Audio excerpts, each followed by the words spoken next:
ឥឡូវគឺតេស្តកាមេរ៉ាថ្មីតេស្ត GoPro ឥឡូវម៉ោង5កន្លះ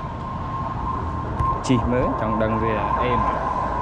GoPro 12ទៅមកទិញមកទឹក200ស្ដើងមកម៉ោងប្រើដាច់ប្រាក់ខែបាត់អត់ទាន់មាន accessory វាច្រើនទេមានតែថ្ម2គ្រាប់ memory 1ហើយនៅ memory អាចាស់នៅអា GoPro សិចខ្ញុំអាចាស់ទៀតបាន2ថតមកល្មមខ្ញុំមិនទៅថតច្រើនទេឥឡូវបញ្ហាចង់បានម៉ៃថ្លៃពេកបាទពួក DJI ពួក GoPro adapter អីយ៉ាងណាបានម៉ៃនិយាយក្នុងមួដាច់100ទៀតមកស្លឹកទៀតតែមើលខែក្រោយមើល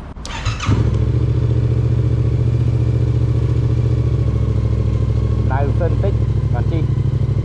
ទុកទីវាល្អ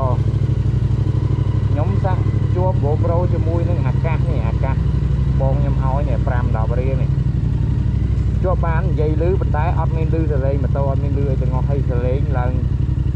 គុណភាពវាអន់មែនទែនមកសលេងវាស្រោបចូលមកចាំខ្ញុំដាក់វីដេអូលឺអីចឹងយើងនិយាយលឺស្ដាប់បានតែវាអត់ច្បាស់ល្អវាអត់ព្រោះអញ្ចឹងណាសាក់និយាយក្នុងមួដោយសារ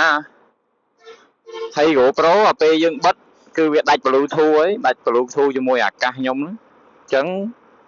តោះចុចបើ GoPro សិនហើយបានវាភ្ជាប់ហើយបានចុចថតតាមក្រោយអត់មានថ្ងៃរះទេនេះថ្ងៃលិចច្រឡំ